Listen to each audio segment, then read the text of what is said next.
most noteworthy thing about the 12 disciples is that none of them came from the religious establishment that was set up in the Old Testament. Is that not interesting? None of them. In fact, most of them were people that were just wayfaring sinners. Guys, they were going their own path until a man named Jesus showed up and changed them. He came in and he changed their life.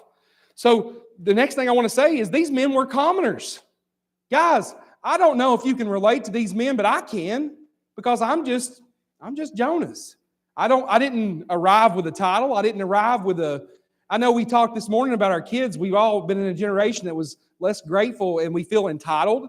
But guys, I didn't show up with a title on me. I didn't show up as royalty. Guys, I'm just a common guy. Now, Erica thinks I'm special, okay? And she should. I am a special guy, you know? But she caught it. She got a good catch. And I got a good catch with her too. But you know, that's good and all, right? But guys, with God, He takes who is common and He makes them extraordinary. You see? That's the God that we serve. These guys were common. Most of them, 4 of them, 33% of the crew was, guess what? Fishermen by trade. 4 of them. We already read about that in the verses. One of them, Matthew, was a tax collector. He's also called different names, but he was a tax collector. One of them, Judas Thaddeus, he was a peasant, someone that just went around and he was like almost, you know, homeless, and he was a peasant. He was poor, very, very poor. Not only was he a commoner, he was probably, most people could relate to him more than anybody. And not only that, we believe Thomas, you know, doubting Thomas, we believe him to be a carpenter. We believe that he was a carpenter by trade. He built stuff like Jesus did. He was a carpenter too. Judas Iscariot, the only trait we know about him was he was worked with money. So maybe he was a tax collector too. We don't know. But maybe he worked with money. Maybe he was a banker back in Leonard, he may have been a banker back in those days. We don't know. But guys, he worked with money. Guys, what is this saying? Jesus can take all of us who are different. Max and I, we have a lot of things that we have in common, like some of the music we like, but we also have a lot of differences. There's a difference in age. There's a difference in the things that we like to do as far as like extracurricular things. Like I like to play golf, and Max, I don't know if you like to play golf or not, but he used to play golf, he says. But, you know, there's different things that he and I would probably be different in. But guys, that's the thing about Jesus. He can take someone that has great differences. But the common ground is always going to be, do you love me and will you follow me? Will you worship me? Will you talk about me? Will you present the gospel to somebody else and evangelize in my name? And on that, Max and I are on the same page. We will. We'll talk about Jesus. We'll tell our hairdresser about it, won't we, Gene? We'll tell people at Great Clips about Jesus and how we serve Him. We will. We've talked to Him before, and they know who we are. And when they see us coming, they know we're from Walnut Grove.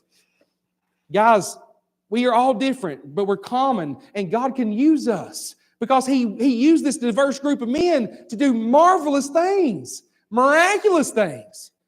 But let's move on. These men were also loyal. I want you to notice this. Now, they may have all been different and diverse, but the one thing that they also had in common was they were all loyal, even unto death. And that's who Jesus wants the most. We need to be a Jesus-fearing only, because He can take both mind and body and soul, right? He's the one that can take our soul to hell if we choose to reject Him. And we don't want to be ashamed of Him, as I taught about Wednesday night. But guys, they were loyal. They suffered martyrdom, except for Judas Iscariot and John. John was tried to be martyred but he escaped. Well, God delivered him. I'll say that. He was delivered from his martyrdom because they tried to kill him too. But guys, they all suffered a martyr's death, which means that they were tortured. Some of them were hung up on a cross like Peter. But Peter said, I want to be hung upside down because I don't want to be like Jesus. Guys, they suffered horrible deaths, but they were loyal unto death to Jesus because they believed in who they served. They saw the miracles. They knew that He delivered them from darkness. They may have been commoners, but they loved Jesus all the way through. All the way through. Next, I want y'all to, this is the part where we're going to flip to Mark just for a second. And you don't have to flip there, but in Mark chapter 6, verse 30, and it's really verse 31 too, but I didn't put 31 up here. but I kind of wanted to read it, but I didn't. I'm not going to. But verse 30 is Mark chapter 6, verse 30 says this. I want y'all to understand that most of our ministry is going to be not in Jesus' presence. Now, I'm not saying that we can live apart from Jesus. Understand me. We're living with the power of the Holy Spirit inside of us. We're never going to be apart from God anymore. That's why we are eternally secured. However, when He called them to do their work, they were not under His teaching or under His feet. You see what I'm saying? We're going to have an application of this, I promise, in just a moment. But in Mark chapter 6, verse 30, it says that they had been away. The disciples, the apostles, had been ministering. They had been going out into their towns. They had been going out into the villages and preaching the gospel of Jesus Christ away from Jesus. And it says this, and the apostles then gathered themselves together back with Jesus, and they told Him all things, both what they had done and what they had taught the people. What were they doing? What were the disciples doing with Jesus? They were giving Him a report. They were showing Him, saying, hey, we've been to Capernaum. Hey, we've been to Bethesda. We've been over here. We've been down to Judea. We've been down to the wilderness area where John was preaching. We've been over there. We've been here. We've been there. And this is what we said to them. This is what we talked to them. You know what Jesus was doing? He was saying, He was a mentor to them. He was their shepherd. They're coming back as a flock and saying, hey, we know that all this is due to you. We know, Jesus, that you have all power that's been given to you by God, but we know that we got to get back with you. But at the same time, we know that we got to be the hands and feet to take the ministry to the people that only we can reach. Is that not good? Guys, I think I was blinded when I was a kid. I believe I thought the disciples, how many of us have said, well, the disciples watched Jesus for 3.5 years perform all these things? How many of us probably thought that once you become a disciple of Jesus, you stayed with Jesus 24/7? How many of y'all thought that? I have in my past. Guys, the disciples actually didn't stay with Jesus all the time. You know why? He commissioned them to be a part of the religious establishment, the new order that He was creating, not to tear down the old order, but to say that I'm fulfilling the law by coming to pay its price. You see, they went out as new missionaries. They went out as new preachers. They went out as more teachers because they said, I believe in the gospel, the good news that Jesus Christ, God's Son, is here and He's on the scene. You see, they actually spent time away from Jesus. And guys, let me just tell you, we always come back to Jesus because it's all about Him. Guys, our sign says it outside, and it is. It's all about Jesus. But we got to go. We got to go and we got to perform the work of Jesus outside of these doors. We got to perform the work of Jesus when we hit the streets. We got to perform the work of Jesus when we're at work at Yamaha, when we're at work at Malibu, when we're at work at People's Bank, when we're at work at school or wherever we go. That's where the mission field is. That's where the disciples took it. And they were away from Jesus, although they were doing it on behalf of Jesus.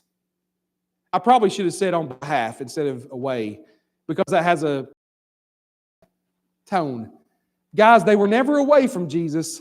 They were helping Jesus. You understand? I myself was guilty of thinking those disciples probably walked with Him, talked with Him, ate with Him, slept with Him. But you know what Jesus said? I can't do this alone. If God's kingdom is truly at hand, I need to send people to go. He even told him, He said, pray that the Lord of the harvest would send more because the harvest is truly white. He was looking out over all those Arabs with the white on their heads. And He was saying, these people need me. They need God. We are all called in a similar manner to this ministry plan that Jesus created. Jesus is the mission. Okay? He always will be. But we are the hands and feet that carry the gospel. Y'all believe that? I know it to be true. He did it with His disciples. He did it with us. He created truly fishermen that. He said, come and follow me. And I believe this is in John's gospel. But He said, come and follow me and I'll make you fishers of men. Guys, this made a lot of sense considering that, a third of them were all fishers. They knew what fishing and You have to lure people in. You have to convince them. You have to bait. You have to bait people in. Now, guys, we're not trying to trick people. We're not trying to come up with a scheme to draw people in. No. Guys, if you put a big juicy red worm or a night crawler out there in Tellico's Lake, guess what? If you put the real thing out there, it's a lot better than that little plastic grub worm sometimes. And believe me, fish will take it, especially those small ones. They're all attracted to it. And that's what we want to do. Guys, let's put something out there that helps people. Tell them how much we love Jesus and how much He's changed your life. Tell people just how marvelous Jesus' grace is. Tell them about some miracles that God's performed recently in our life. I've seen my stepdad healed this week. He's healed myself in the last 2 months. He's healed me from kidney stones. Tell them about what God has done for you. And then tell them how He changed you from inside out, and He's making you new over and over again. How you don't think and talk the same way you used to. Tell them how you're a changed person because God's been working on me. And He's still working on me to make me what we need to be. It may have taken Him a week to make the moon and the stars, but He keeps working on us like we're the clay. Guys, they dropped, I want you to notice this. 4 of the 12 dropped their nets, left their boats that they owned, the family trade, left their families. They left everything behind that they had. Some wouldn't even go with Jesus because they said, hey, I got to go bury my dad. I got to go back to the family and take care of some family errands. You know what He said? Let the dead bury the dead. I need you to drop everything you have and follow me. And they did. 4 of the 12 did. And they truly knew what it meant to be fishers of men. Are you willing today to give up whatever you're holding, whatever's holding you back in the ministry? Are you willing to give it up? Are you willing to throw down the net, throw down the boat? Are you willing to throw down some things, some lifestyle choices? Are you willing to give that up so you can be a minister, a better minister for Jesus Christ? I hope you can. I hope you will. Those that's watching on Facebook, you are equally called to this. Are you willing to give up something so that you can serve Jesus better and go up on that mountaintop again to receive the full revelation of where God wants you to be with Him right now? We need to go up on that mountaintop. We need to pray. I don't care if it takes all night like Jesus did. We need to pray. We need to understand what we're doing. We need to be specific. We need to understand that God uses us, the commoners. None of the religious establishment got used. It was us.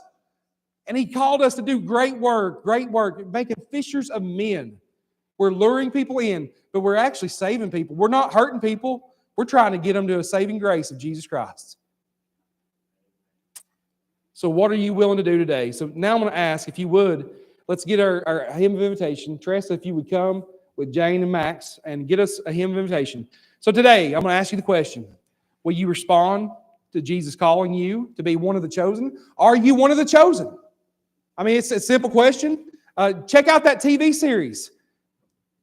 It actually gives you a real